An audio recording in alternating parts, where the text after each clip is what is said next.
Most generations believe they are making rational financial decisions based on the world around them, but what often goes unnoticed is how deeply economic conditions shape entire psychological identities over time. People do not simply inherit money habits from parents or schools. They inherit them from the systems they grow up surviving inside. And that is one of the hidden reasons Millennials and Gen Z frequently think about money very differently than previous generations. For many older generations, especially those who entered adulthood during periods of stronger wage growth and lower asset prices, the traditional financial model appeared relatively stable. A steady job could realistically support home ownership, long-term savings, and retirement contributions at the same time. Housing costs consumed a smaller percentage of income, education debt was lower, and economic optimism felt more structurally supported. That does not mean earlier generations avoided hardship, but the relationship between effort and stability often appeared more predictable.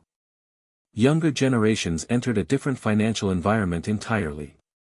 Many millennials came of age during or immediately after the global financial crisis of 2008, a period that permanently altered perceptions of economic security. Stable employment suddenly looked fragile.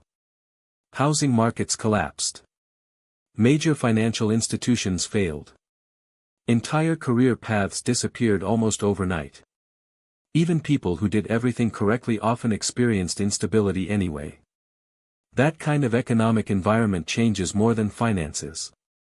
It changes expectations.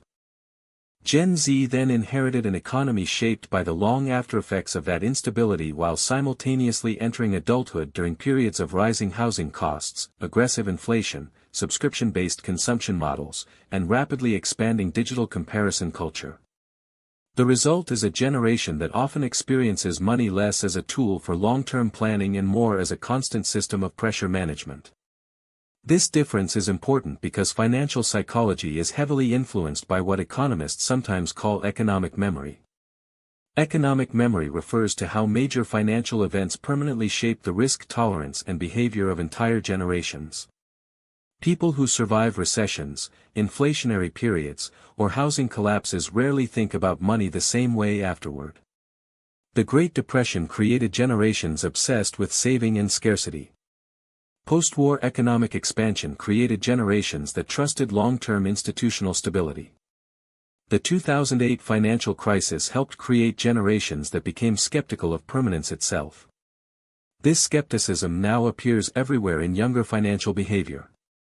Many younger adults delay home ownership not only because prices are higher, but because the idea of committing to decades of debt feels psychologically heavier after watching economic instability become normalized.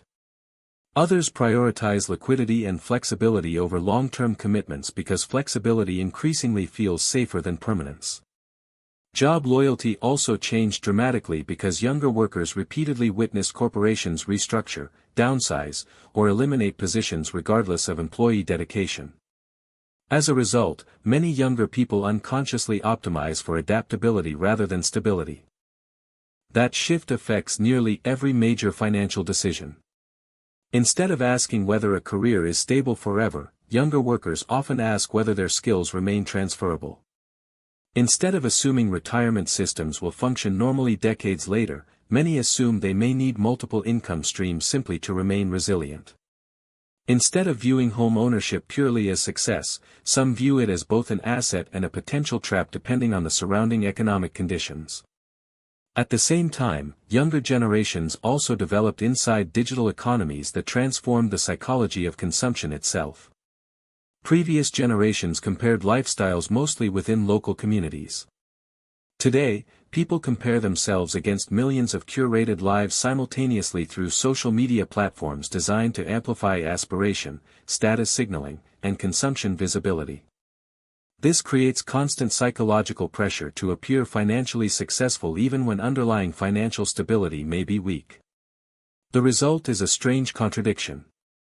Younger generations often understand systemic financial instability more clearly than previous generations while simultaneously facing stronger pressure to display visible success online. That tension creates unusual financial behavior patterns. Some people aggressively pursue side income because they no longer trust single income stability. Others become highly risk-tolerant toward entrepreneurship because traditional financial pathways already feel uncertain. Some avoid long-term commitments entirely because future economic conditions feel impossible to predict. Others swing toward extreme saving behaviors after experiencing repeated instability during formative years. What looks irrational on the surface often becomes understandable once viewed through economic psychology. Even attitudes toward retirement have changed dramatically. Earlier generations were more likely to imagine retirement as a clearly defined life phase supported by pensions, rising home values, and long-term institutional structures. Many younger people struggle to imagine retirement with the same certainty because the mathematics appear fundamentally different. Housing costs have risen faster than wages in many regions. Education debt delays wealth accumulation. Inflation continuously pressures savings. Healthcare costs remain uncertain. Asset ownership increasingly determines wealth growth while labor income alone often struggles to keep pace. Over time, younger generations internalize these structural realities emotionally even if they never consciously articulate them. This is why conversations about money increasingly sound different across generations. Older financial advice often emerged from systems where delayed gratification reliably produced stability. Younger generations frequently operate inside systems where patience alone no longer guarantees similar outcomes. That does not mean discipline stopped mattering. It means the surrounding economic equations changed. And when economic equations change, human behavior changes with them. Historically, every major economic transformation creates psychological transformations that initially appear confusing to older generations. During industrialization, people changed how they thought about labor entirely. During periods of rapid inflation, entire populations changed spending and saving habits. During housing booms, people redefined success around ownership. Financial systems continuously reshape emotional expectations whether societies realize it or not. Millennials and Gen Z are not simply reacting emotionally to money.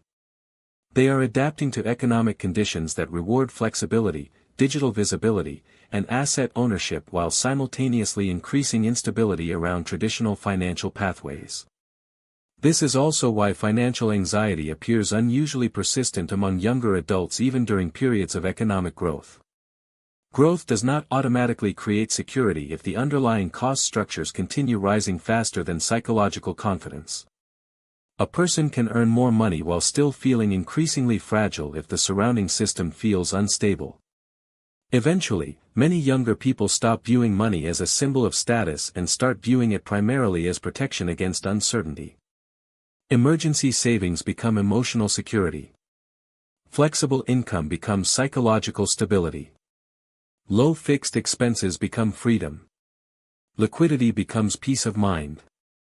That transition may ultimately become one of the defining financial identity shifts of the modern era. Because beneath all the debates about spending habits, housing markets, side hustles, and digital culture is a deeper transformation taking place. Younger generations are increasingly optimizing not for luxury, but for resilience. And historically, whenever entire generations begin prioritizing resilience over expansion, it usually signals that the surrounding economic environment has fundamentally changed.